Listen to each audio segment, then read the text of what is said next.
بسم اللہ الرحمن الرحیم۔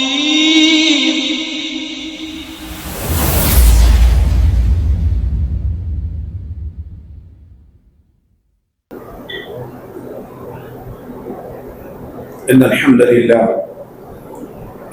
لله نحمده ونستعينه ونستغفره ونعوذ بالله من شرور أنفسنا ومن سيئات أعمالنا ومن يهده الله فلا مضل له ومن يضلله فلا هادي له وأشهد أن لا إله إلا الله وأشهد أن محمدا عبده ورسوله أما بعد فإن خير الكلام كلام الله وخير الهدى هدى محمد صلى الله عليه وسلم وشر الأمور محدثاتها وكل محدثة بدعة وكل بدعة ضلالة وكل ضلالة في النار. أعوذ بالله السميع العليم من الشيطان الرجيم من همزه ونفخه ونفسه. بسم الله الرحمن الرحيم. يا أيها الذين آمنوا اتقوا الله حق تقاته ولا تموتن إلا وأنتم مسلمون. يا أيها الناس اتقوا ربكم الذي خلقكم من نفس واحدة وخلق منها زوجها وبث منهما رجالا كثيرا ونساء واتقوا الله الذي تساءلون به والأرحام إن الله كان عليكم رقيبا. يا أيها الذين آمنوا اتقوا الله وقولوا قولا سديدا يصلح لكم أعمالكم ويغفر لكم ذنوبكم ومن يطع الله ورسوله فقد فاز فوزا عظيما. وقال جل وعلا في مقام آخر وإذا قيل لهم لا تفسدوا في الأرض قالوا إنما نحن مصلحون ألا إنهم هم المفسدون ولكن لا يشعرون.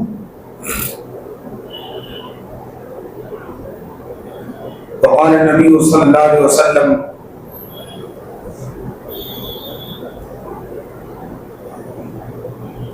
وإذا أبغض عبدا نادى جبريل وقال إني قد أغضت فلانا فينادي في السماء ثم تنزل له البغضاء في الأرض.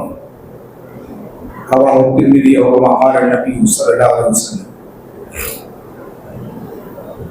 حاضرین گرامی قدر، محترم بزرگوں، نوجوان ساتھیوں، عزیز پیارے بچے، پردہ نشین اسلامی خواتین، امت کی پیاری مائیں اور بہن، ہر قسم کی تعریف حمد و ثنا خالق کائنات مالک ارض و سماوات کی لیے لائق و زیبا ہے، جس نے اپنی قدرت کاملہ سے کائنات کو عدم سے وجود میں لائے. بادور درود و سلام کے کلمات نازل ہو اس ہستی اقدس و مقدس شفیع المذنبین رحمت للعالمین سید ولد آدم نبینا محمد کریم صلی اللہ علیہ وسلم کی ذات بابرکات پر، جو پوری کائنات کے لیے نبی اور رسول بنا کر مبعوث کیے گئے. اللہ سبحانہ و تعالیٰ ہم تمام لوگوں کو سب سے پہلے تیری تعریف، تکبیر، تسبیح، تحمید، تمجید، تحلیل کی توفیق عطا فرما. بعدہو تمام انبیاء کرام علیہ السلام پر عموماً اور کل کائنات کے آخری نبی پیارے پیغمبر جناب عربی محمد رسول اللہ صلی اللہ علیہ وسلم پر خصوصاً ناتعداد مرتبہ، انگنت مرتبہ درود و سلام بھیجنے پڑھنے کی توفیق عطا فرمائے. آمین. رب اشرح لي صدري ويسر لي امري واحلل عقدة من لساني يفقهوا قولي ربي زدني علما ربي زدني علما ربي زدني علما. حضرات گرامی، آج جس موضوع پر مجھے آپ کے سامنے کچھ باتیں رکھنے جا رہا ہوں، وہ ہے اللہ کن لوگوں سے ناراض ہے. موضوع تو بہت چھوٹا ہے لیکن بہت ہی جامع اور اہم موضوع ہے. حالات حاضرہ میں اگر ہم مسلمان اپنے آپ پر نظر ڈالتے ہیں تو ہمارے اندر کی کچھ کارستانیاں ایسی ہیں جو بتلا رہی ہیں کہ یہ ہمارے عمل اللہ تعالیٰ کو ناراض کرنے کا بہت بڑا سبب، اور اللہ ناراض کیوں نہ ہو، کیونکہ ہم لوگوں نے ایسے ایسے اعمال اپنی زندگی میں ڈالیے ہیں جس اعمال سے اللہ تعالیٰ نے سخت ترین طریقے پر، سخت ترین طور سے ہمیں منع کیا ہے، اور ہم انہی عملوں کو اپنی زندگی کی کامیابی کا سبب سمجھتے ہیں، جبکہ یہی اعمال ہماری تباہی کے اسباب میں سے ایک ہے، ہمیں تباہ و برباد کر رہے ہیں، اور اللہ تعالیٰ کی ناراضگی ہم مول لے رہے ہیں۔ آپ کو معلوم ہونا چاہیے کہ دنیا کے اندر اگر اللہ تعالیٰ اپنے بندے سے راضی ہو جائے تو اللہ سبحانہ و تعالیٰ کا وہ بندہ دنیا کا سب سے بڑا خوش نصیب بندہ ہوگا کہ میرا رب مجھ سے راضی ہے، مجھے پسند کرتا ہے، مجھے اپنے احکامات کا پابند بنا رکھا ہے۔ اور وہیں پر اگر الٹا کر دیا جائے، بندہ اپنے رب سے ناراض ہو جائے، اللہ اپنے بندوں سے ناراض ہو جائے، تو پھر دنیا اس کے لیے تباہ و برباد ہو جاتی ہے، اور آخرت بھی اس کی تباہ و برباد۔ اس ضمن میں ایک روایت ہے کہ ایک مرتبہ اللہ کے نبی صلی اللہ علیہ وسلم نے فرمایا کہ اگر اللہ تعالیٰ دنیا میں کسی بندے سے ناراض ہوتا ہے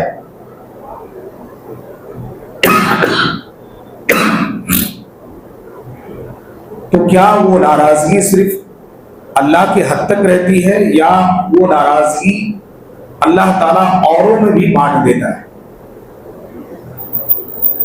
اللہ کے رسول صلی اللہ علیہ وسلم نے ارشاد فرمایا وَإِذَا أَبْغَضَ اللَّهُ عَبْدًا نَادَ جِبْرِيلَ، کہ جب اللہ رب العالمین کسی بندے سے ناراضگی کا اظہار کرتا ہے تو جبریل علیہ السلام کو آواز لگاتا ہے، وَقَالَ إِنِّي قَدْ أَبْغَضْتُ فُلَانًا، اور جبریل علیہ السلام سے کہتا ہے جبریل سنو میں دنیا کے فلاں بندے سے ناراض ہو گیا۔ فَيُنَادِي فِي السَّمَاءِ، اور جب یہ بات اللہ رب العالمین جبریل علیہ السلام سے کہتا ہے کہ میں فلاں بندے سے ناراض ہو گیا ہوں، تو آسمان میں جتنے ملائکہ، جتنے فرشتے ہیں، ان تمام کے درمیان یہ بات ڈال دی جاتی ہے، اور تمام فرشتوں کے درمیان یہ بات پھیلا دی جاتی ہے کہ اللہ تعالیٰ دنیا میں موجود فلاں بندے سے ناراض ہوں گے۔ ثم تنزل له البغضاء فی الارض، پھر اللہ رب العالمین کی جانب سے جبریل علیہ السلام اس اللہ کی ناراضگی کو دنیا کے تمام انسانوں میں بانٹ دیتے کہ میں فلاں بندے سے ناراض ہوں، تم بھی اس سے ناراض ہو جاؤ۔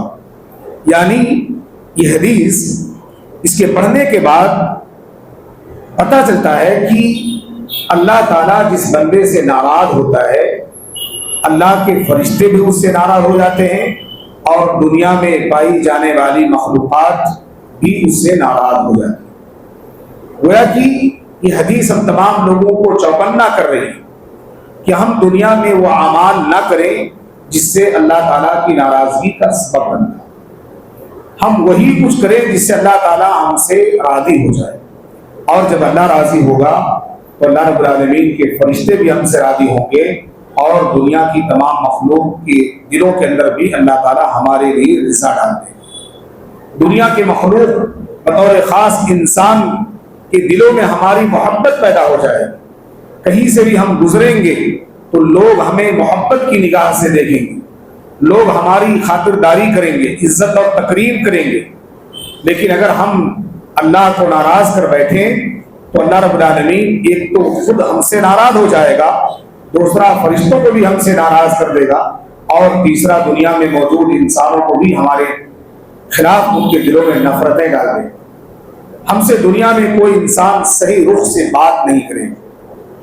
اور اگر اس حدیث کو سامنے رکھتے ہوئے پورے عالمین کا، پوری دنیا کا اگر ہم جائزہ لیں ورلڈ پیمانے پر، تو آج دنیا کی ایک ہی قوم ہے جس کو ہم مسلمان قوم کے نام سے جانتے ہیں، جس سے پوری دنیا کی دوسرے اقوام نفرتیں کرتی. پوری دنیا کی اقوام نفرت کرتی. کوئی آج مسلمانوں سے محبت کی نگاہ سے دیکھنے کے لیے تیار نہیں.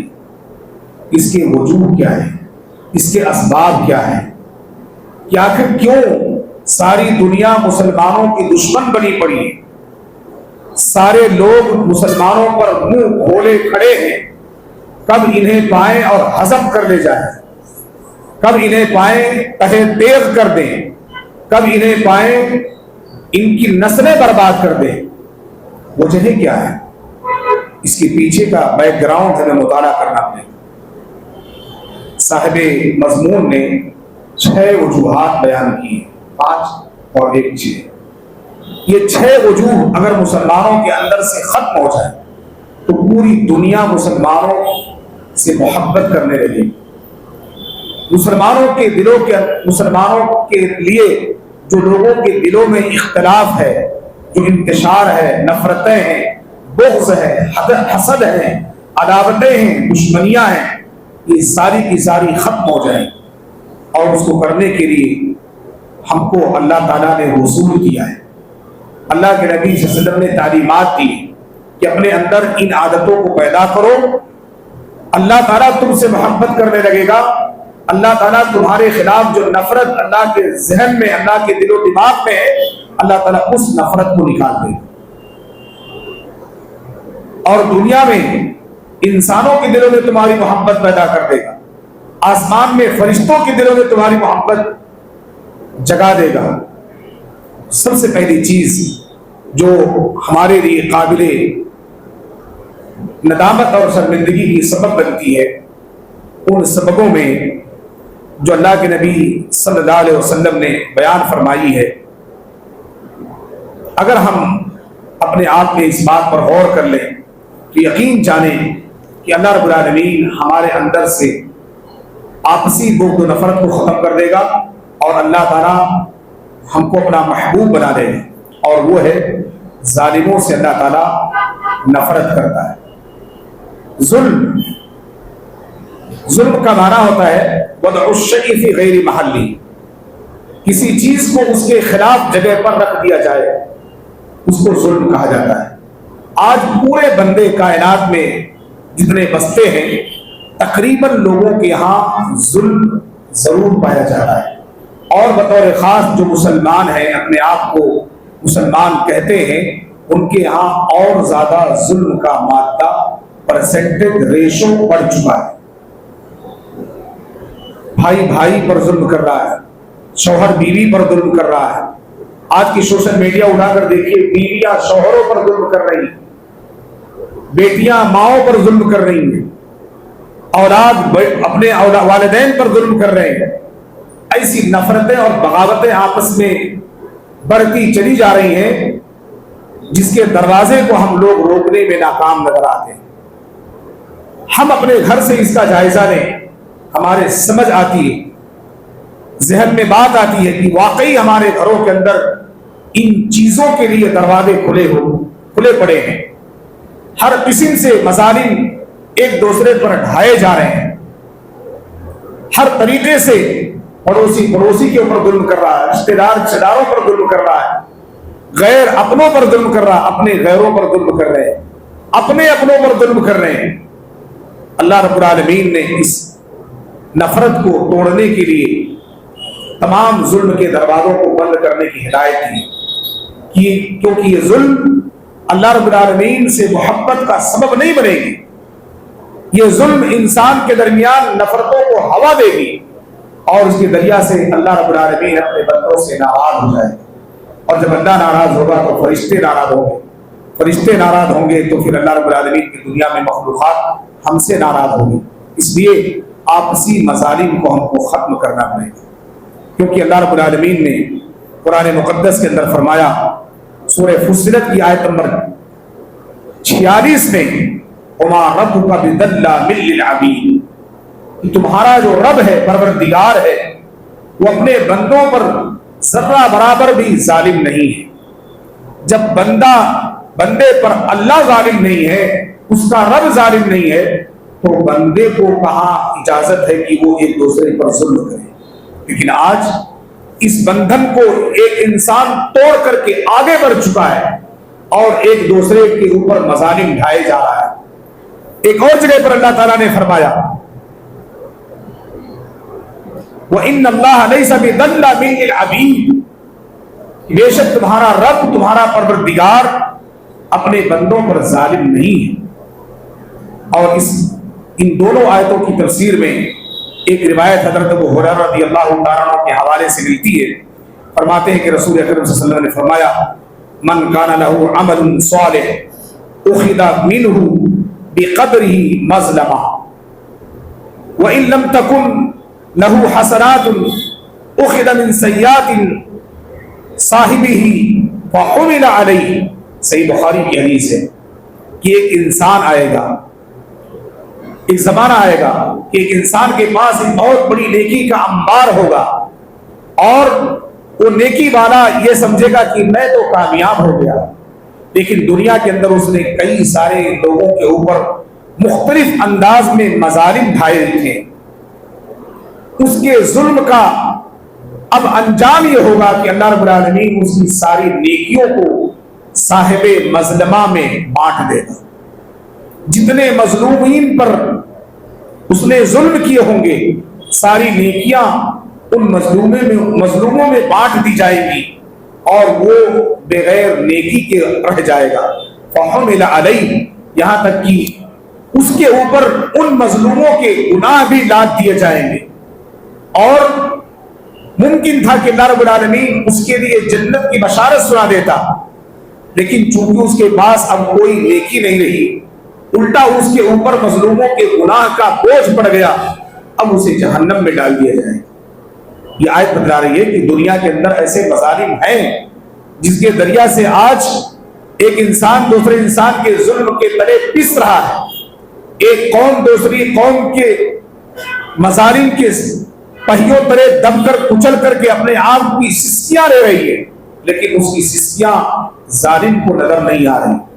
اس لیے ہر ایک انسان کو چاہیے کہ اپنے اوپر سے اگر کہیں ہماری زندگی کے اندر ہمارے نام اعمال میں ظلم جیسی چیز کسی کونے میں رچی بسی ہے تو اس کو نکال کر کے ہم باہر کر دیں اور کبھی بھی ہم اپنے اوپر اور اپنے احباب پر ظلم نہ ہونے دیں۔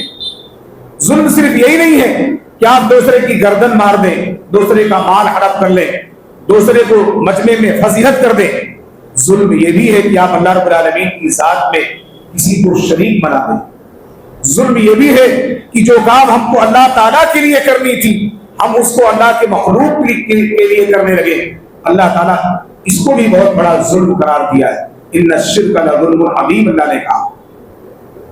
اور اسی طرح سے اپنے اوپر ظلم یہ ہے کہ انسان جتنے فرائض ہیں اس کو ترک کر دے، نوافل ہے اس سے اپنا منہ موڑ لے، مستحبات ہیں اس سے روگردانی کرنے پر اتر آئے۔ یہ بھی ایک ظلم ہے، انسان اپنے نفس پر ظلم کر رہا ہے۔ ظلم یہ بھی ہے کہ آپ کسی کے مال و جائیداد کو ہڑپ لیں، ناجائز طور پر قابض بن جائیں، یہ بھی طریقے کا ظلم ہے۔ بیوی کے حقوق ادا نہ کریں، والدین کے حقوق ادا نہ کریں، اولاد کے حقوق ادا نہ کریں، یہ بھی ایک بہت بڑا ظلم ہے۔ ایسے تمام مظالم سے آج معاشرہ سسک رہا ہے اور ایسے تمام ظالم بغیر کسی رکاوٹ کے معاشرے کے اندر دندناتے پھر رہے ہیں اور وہ یہ سمجھ رہے ہیں کہ میں بہت بڑا اس وقت کا سورما ہوں، کامیاب ہوں، میرے جیسا سمجھدار انسان دنیا کے اندر کوئی نہیں۔ وہ یہ نہیں سمجھ پا رہا ہے کہ میرا رب میرے اس عمل سے ناراض ہو رہا ہے، اور اللہ جب ناراض ہوگا تو اللہ کے فرشتے ناراض ہوں گے اور اللہ کی بنائی تمام مخلوقات بھی ہم سے ناراض ہو جائے گی اور ہماری دنیا چند دنوں کے اندر تباہ و برباد ہو جائے گی۔ اس لیے ہر ایک انسان کو اپنے ظلم سے بچنا چاہیے، کیونکہ ایسے ظالموں سے اللہ رب العالمین نفرت کرتا ہے، کبھی ان سے محبت نہیں کرتا۔ اسی طرح سے دوسرا دوسرا سبب جس سے اللہ رب العالمین اپنے بندوں سے ناراض ہوتا ہے وہ ہے گالیاں بکنے والوں سے. جو لوگ اپنی زبان پر ہمیشہ گالی رکھتے ہیں، خواہ بخواہ گالیوں کو اپنا تکیہ کلام بنائے ہوئے ہیں، جائز ناجائز امور میں، ہر معاملے میں، یہاں تک کہ اچھی بات پر بھی ان کی زبانوں سے گالیاں نکلتی ہوں، تو ایسے لوگوں کو اپنی گالیوں سے پرہیز کرنا چاہیے، کیونکہ گالیاں اللہ رب العالمین کے لیے نفرت کا سبب پیدا بنتی ہے.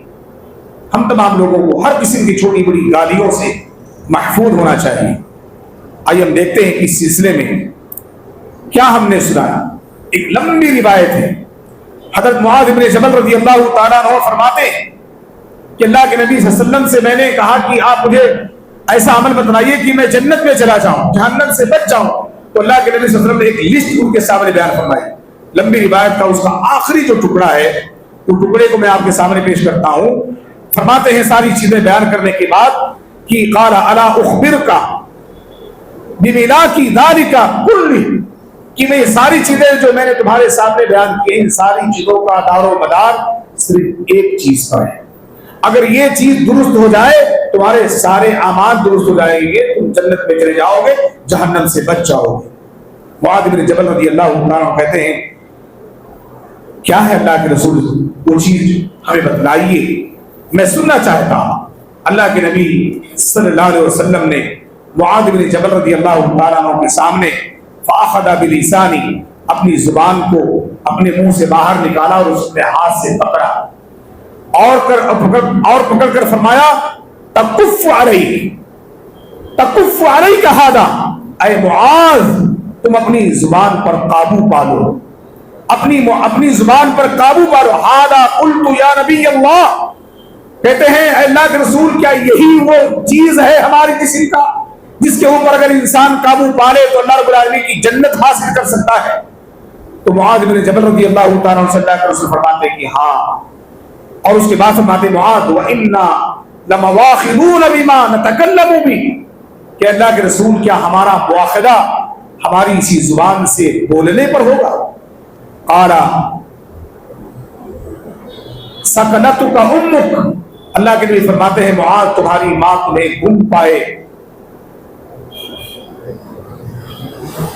وَهَلْ يَكْتُبُ النَّاسَ عَلَى وُجُوهِهِمْ فِي النَّارِ إِلَّا حَصَائِدُهُمْ أَلْسِنَتُهُمْ، آپ دیکھیں گے قیامت کے دن بے شمار لوگ جن کو آپ گن نہیں سکتے، اتنی بڑی تعداد میں اسی زبان کی وجہ سے لوگ جہنم میں داخل ہوں.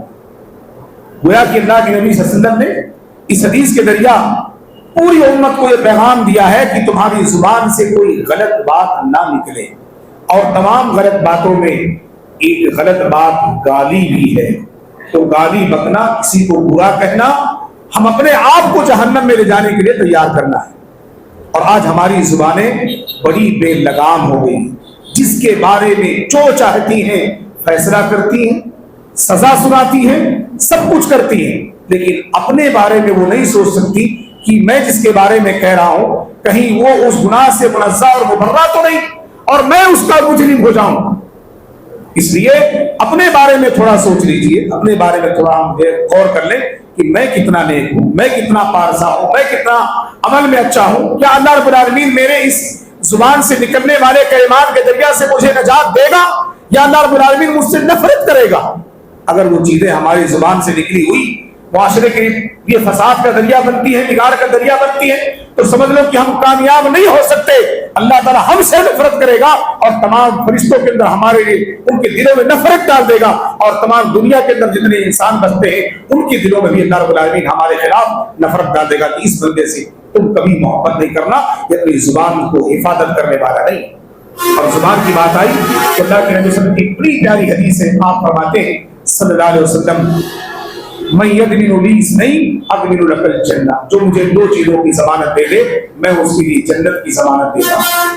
ایک آپ نے فرمایا دو جبروں کے بیچ زبان، جو شخص مجھے زبان کی ضمانت دے دے میں اسے جنت کی ضمانت دیتا ہوں. اور دوسرا آپ نے فرمایا دو ٹانگوں کے بیچ اس کی عزت و ناموس، اگر اس کی وہ حفاظت کی ضمانت لے لے تو میں ان دونوں اشخاص کے لیے جنت کی ضمانت دیتا ہوں.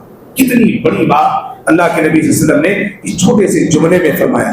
تو زبان کی بہت قدر ہے ہماری زندگی کے اندر۔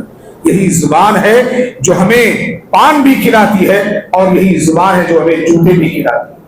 اس لیے ہم اپنی زبان کی حفاظت کریں، اور زبان کو اس کو کھولنے سے پہلے، بولنے سے پہلے اس الفاظ کو، اس لفظ کو تول لیں کہ اس سے ہمارے لیے، ہمارے معاشرے کے لیے کتنا بینیفیشنٹ ہے، کتنا فائدے مند ہے، اور کتنا اس سے ہمارا لاس اور نقصان ہے۔ اس کے بعد میں تیسری بات جو آپ صلی اللہ علیہ وسلم نے فرمایا ہے، بہت ہی پیاری باتیں ہیں کہ دنیاوی امور میں چالاک اور دینی امور میں جاہل۔ جہالت کا اگر کوئی آدمی اظہار کرتا ہے، دنیاوی امور میں بہت چالاک ہے، لیکن دینی امور میں اگر وہ بہت زیادہ چالاک جو ہے جہالت کا اظہار کر رہا ہے، تو اللہ تعالیٰ ایسے بندے سے بھی نفرت کرتا ہے۔ اور آج ہم دیکھ رہے ہیں جب دنیا کا کوئی معاملہ آتا ہے تو ہمیں بڑی عقل رہتی ہے، بڑے بڑے ہم فیصلے کر لیتے ہیں، لیکن جب اللہ اور اس کے رسول کے حکم کا معاملہ آتا ہے، اس کی تابعداری کا معاملہ آتا ہے، اس کے پابندی کا معاملہ آتا ہے، تو ہم اس میں جاہل بن جاتے ہیں۔ مجھے معلوم ہی نہیں ہے، سیدھا سیدھا ہم نکل جاتے ہیں وہاں سے، مجھے پتہ ہی نہیں تھا کہ یہ چیز دینا حرام تھا یا حلال تھا۔ آج مثال کے طور پر سود کا بازار ہمارے معاشرے میں بڑا دھڑلے کے ساتھ، زور و شور کے ساتھ لیا اور دیا جا رہا ہے۔ جب ہم اس کے اوپر نکیر کرتے ہیں کہ اس طریقے سے لینا دینا آپ کے لیے حلال نہیں ہے، تو برجستہ ہمارا بھائی کہتا ہے کہ مولوی صاحب مجھے معلوم ہی نہیں تھا اب تک، میں ذرہ برابر بھی علم نہیں، مجھے کچھ نہیں معلوم، اللہ مجھے معاف فرمائے۔ حالانکہ جانتا ہے بیوقوف، وہ جانتا ہے، جاننے کے باوجود بھی یہ غلطی کر رہا ہے دانستہ طور پر، اور ہم کو بیوقوف سمجھ رہا ہے، وہ بتانے والے کو وہ بیوقوف سمجھ رہا ہے، حالانکہ وہ سب کچھ جان کر۔ آج کے زمانے میں کون نہیں جانتا بٹی لینا حرام ہے، سود کھانا حرام ہے، غلط کام کرنا حرام، سب جانتے ہیں، سب جاننے کے باوجود بھی تجاہل عرفانہ برتتے ہیں۔ میں کچھ نہیں جانتا، کچھ بھی مجھے پتہ ہی نہیں، اب تک میں نہیں جانتا تھا، یہاں تک کہ وہ قسم بھی کھا لیتا ہے، میں اب تک سنا نہیں اس کے بارے میں، جانا نہیں۔ تو ایسے لوگوں کو چاہیے کہ ان کو جان کر اپنی زندگی گزارنی چاہیے۔ قرآن میں اللہ تعالیٰ نے فرمایا فَاسْأَلُوا أَهْلَ الذِّكْرِ إِن كُنتُمْ لَا تَعْلَمُونَ، اگر تمہیں کسی چیز کے معاملے میں علم نہیں ہے تو اہل ذکر سے رابطہ، کانٹیکٹ، تعلق قائم کرو، جا کر کے ملو، جو کام کرنے جا رہے ہو اس کے بارے میں تم تحقیق جاؤ، اور اس کی گہرائی اور گہرائی کا مطالعہ کرنے کے بعد تم ڈیسیزن لو، فیصلہ لو، اور کسی باشعور کے پاس جا کر کے اس کے بارے میں علم حاصل کرو، اس کے بعد تم اپنی زندگی کا فیصلہ کرو۔ کہیں تمہاری زندگی کا وہ فیصلہ تمہیں وارد جہنم نہ کر دے، واصل جہنم نہ بنا دے۔ اس لیے دنیاوی امور میں تو ہم تو سب کے سامنے بہت اچھے نظر آتے ہیں، لیکن دینی امور میں ہم لوگ فیل نظر آتے ہیں۔ اس لیے دینی امور کو اولیت دینی چاہیے۔ اللہ کے نبی صلی اللہ علیہ وسلم نے اس سلسلے میں ایک بات بیان فرمائی ہے۔ آپ نے فرمایا ان اللہ تعالی یبلغ کل عالم بالدنیا جاہل بالآخرہ، کہ اللہ رب العالمین ہر اس آدمی سے غضبناک ہوتا ہے، نفرتیں کرتا ہے جو آدمی دنیا کے علوم میں عالم ہو اور آخرت کے معاملے میں وہ جہالت برتتا ہو۔ یعنی جو چیز انسان کو آخرت میں کامیاب کرنے والی ہے اسے وہ تجاہل عرفانہ برتتا ہو، جاننے کے باوجود بھی اس کا انکار کرتا، مجھے پتہ ہی نہیں، اور دنیا کے معاملے میں اس سے آپ آگے نہیں بڑھ سکتے، آپ کو ہر بات میں وہ ہرا دے گا، لیکن جب دین کی بات آئے گی تو وہ اپنے تمام قسم کی جہالت کا ثبوت دے دے گا کہ مجھے اب تک اس کے بارے میں علم ہی نہیں۔ اور اس کے بعد میں چوتھی بات جو آج کے معاشرے میں بہت زیادہ مسلم سوسائٹی کے اندر پایا جاتا ہے وہ ہے جھگڑالو انسان۔ جتنے لوگ آج جھگڑا کرتے ہیں سارے جھگڑالو قسم کے لوگ اس میں شامل ہیں، چاہے وہ کسی بھی قسم کا جھگڑا ہو۔ میں نے ایک لفظ استعمال کر دیا جھگڑا، آپ اس جھگڑے کو بانٹ دیجئے، سارے تمام قسم کے دنیا کے جھگڑوں۔ ان جھگڑا کرنے والوں کے سلسلے میں اللہ کے نبی صلی اللہ علیہ وسلم نے فرمایا کہ اللہ تعالیٰ نہ تو ان سے محبت کرتا ہے، نہ اللہ کے فرشتے محبت کرتے، نہ تو دنیا کا انسان، بلکہ اللہ رب العالمین الٹا ان سے نفرتیں کرتا ہے۔ اللہ کے فرشتوں کے دلوں میں اللہ تعالیٰ نفرتیں ڈال دیتا ہے، اور دنیا کے اندر جتنے انسان ہیں ان کے بھی دلوں میں اللہ تعالیٰ اس کے خلاف نفرت ڈال دیتا ہے۔ اس لیے جھگڑا کرنے والوں کو چاہیے کہ اپنے جھگڑے سے بہت دور رہیں، کیونکہ وہ جھگڑا مسلم معاشرے کے اندر فساد و بگاڑ کا ذریعہ بن سکتا ہے۔ اس سلسلے میں دو روایتیں ہیں۔ ایک روایت ہے صحیح مسلم کی، المسلم من سلم المسلمون من لسانه ویدیہ، مسلمان صحیح معنوں میں، حقیقی معنوں میں وہ ہے جس کی زبان اور اس کے ہاتھ سے اس کا بھائی، اس کا مسلمان بھائی محفوظ رہے۔ ابھی گزشتہ مہینہ ہمارے رائچور کے اندر 2 مرڈر ہوئے ہیں، 2 قتل ہوئے ہیں، اور ایک مسلمان دوسرے مسلمان کو قتل کیا ہے، کوئی غیر نہیں۔ 2 مرڈر، اور کس سلسلے میں، کس کیس میں؟ چھوٹی چھوٹی چیزوں کے اندر، نشہ، ڈرگس کے معاملے میں۔ اور آج ہمارے مسلم معاشرے کے اندر، مسلم سوسائٹی کے اندر، جن ایریوں کے اندر مسلمان کا طبقہ زیادہ ہے، جہاں پر پرسنٹیج میں مسلمان زیادہ ہیں، وہاں پر ایسے حادثات روزانہ ہو رہے، جھگڑے، لڑائیاں ان کے گھروں تک، ان کے دروازوں کے اندر گھس رہی ہیں، چھوٹی چھوٹی باتوں پر لڑ رہے ہیں۔ نوجوان پٹیوں کے معاملے میں، پٹے کے معاملے میں، اور بطور خاص ڈرگس کے معاملے میں۔ اس وقت کا بگڑتا ہوا ہمارا مسلم نوجوان ڈرگس کا عادی ہوتا چلا جا رہا ہے، دن بدن وہ ڈرگس میں گرتا چلا جا رہا ہے۔ آپ دیکھ رہے ہیں رائچور کے اندر چائے سے زیادہ شراب کی دکانیں نظر آئیں گی، دودھ سے زیادہ آپ کو شراب کی دکانیں نظر آئیں گی۔ ڈرگس جو میڈیسین ملتی ہیں، ان دواخانوں سے جا کر کے لے کر کے جو قبض کی سیرپس اور دیگر ایسے بہت ساری گولیاں آج کل مل رہی ہیں، اس کو آپ کے اور ہمارے بچے نشہ کے طور پر استعمال کر رہے ہیں اور اپنی زندگیاں تباہ کر رہے ہیں۔ جھگڑا وہیں سے شروع ہوتا ہے، جھگڑے کی بنیاد وہیں سے شروع ہوتی ہے۔ اس کے اوپر ہم تمام والدین کو اپنے اولاد کے اوپر ہوش کے ناخن لینے چاہیے اور غور کرنا چاہیے کہ میری اولاد رات کہاں گزار رہی ہے، میرے اولاد کے دوست و احباب کیسے لوگ ہیں، ان کا رہن سہن، اٹھنا بیٹھنا کن لوگوں کے ساتھ ہے، ان کے تعلقات اور روابط کن سے ہیں۔ اس پر ہم نظر ڈالیں گے تو ہمارے سمجھ میں آئے گی۔ اور میں بطور خاص اپنے نوجوان بچوں سے کہوں گا، آج کا یہ معاشرہ آپ کے لیے تباہ کن سراب ہے، آپ کو ہلاکت کے قریب لے کر جا رہا ہے۔ آپ کو اپنے آپ کو سنبھالنا ہے۔ اگر آپ نے اپنے آپ کو نہیں سنبھالا، کل قیامت کے دن آپ جواب دہ ہوں گے، اللہ تعالیٰ آپ سے سوال کرے گا، ثم لتسألن یومئذ عن النعیم، دنیا کی ساری نعمتوں کے سلسلے میں اللہ رب العالمین آپ سے پوچھے گا، آپ وہاں پر کیا جواب دے پائیں۔ اس لیے میں تمام لوگوں سے گزارش کروں گا کہ اپنی اولاد کو سنبھالیں، اور میں اپنے نوجوان کو بطور خاص کہوں گا کہ وہ اپنے آپ کو سنبھالیں۔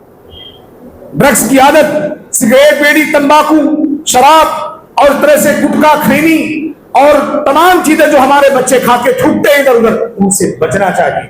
معلوم ہے آپ کو اس سے کتنا بڑا ہانی کارک ہوتا ہے ہمارے دماغ کے لیے، ہمارے ذہن کے لیے، ہماری ٹینشنوں کو اور بڑھا دیتا ہے۔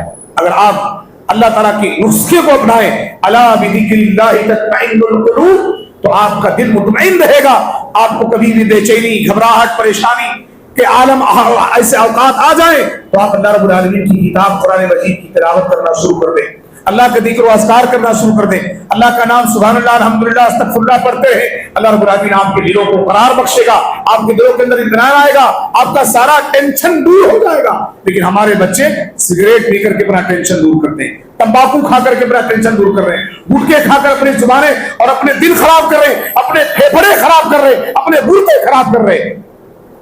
یہی چیز آپ کو تباہی کے قریب لے کر کے جا رہی ہے، اور اسی سے ہم تمام لوگوں کو بچنا ہے۔ جھگڑا یہیں سے شروع ہوتا ہے۔ اللہ کے نبی نے فرمایا تھا، المسلم من سلم المسلمون من لسانه ویدیہ، مسلمان صحیح معنوں میں وہ ہے جو اپنی زبان اور اپنے ہاتھ سے اپنے مسلمان بھائی کو تکلیف سے بچائے۔ جھگڑا معاشرے کے لیے سکون کو غارت کر دیتا ہے، معاشرے کے سکون کو غارت کرتا ہے۔ حضرت عائشہ صدیقہ رضی اللہ عنہا حدیث کی راویہ ہیں، فرماتی کہ رسول اللہ صلی اللہ علیہ وسلم نے فرمایا، ان ابغض الرجال الی اللہ الد الخصم، کی دنیا میں سب سے زیادہ اللہ رب العالمین اس بندے سے ناراض ہوتا ہے جو جھگڑالو، جو جھگڑے کو ہمیشہ ہوا دیتا ہو، جھگڑے کی بنیاد تیار کرتا ہو، جھگڑے کی ابتدا وہاں سے شروع ہوتی ہو، اس کی طرف سے اللہ تعالیٰ ایسے تمام قسم کے لوگوں سے نفرت اور بغض رکھتا ہے۔ اس لیے ہم تمام لوگوں کو اللہ رب العالمین کی سزا سے بچنا چاہیے۔ اور پانچویں چیز، فسادیوں سے اللہ رب العالمین نفرت کرتا ہے، جو معاشرے میں فساد اور بگاڑ پھیلاتے ہیں، ایک جماعت دوسری جماعت کے خلاف، ایک گروپ دوسری جماعت دوسرے گروپ کے خلاف، ایک لڑکا دوسرے لڑکے کے خلاف، ایک خاندان دوسرے خاندان کے خلاف، ایسے معاشرے میں مختلف قسم کے فساد آج بپا ہیں.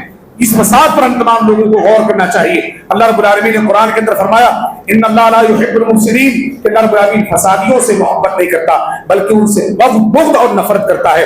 بلکہ اللہ کے نبی نے فرمایا الا اخبرکم باہل النار، کیا میں آپ لوگوں کو جہنمیوں کے بارے میں اطلاع نہ دے دوں؟ قالوا بلا یا رسول اللہ. تو آپ صلی اللہ علیہ وسلم نے فرمایا کہ قالوا بلا یا رسول اللہ، اے اللہ کے رسول آپ ہمیں ضرور جہنمیوں کے بارے میں اطلاع دے دیں کہ کون لوگ دنیا کے اندر جہنمی ہیں.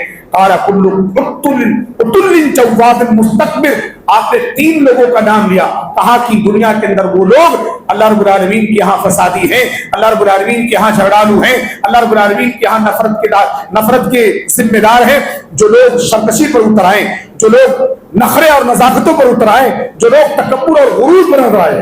یہ تینوں قسم کے لوگ معاشرے کے اندر فساد کو بپا کرنے والے ہیں. اور آخری بات، سکون، بکواس اور نفاذی کرنے والے دنیا کے اندر آج آپ کو ملیں گے.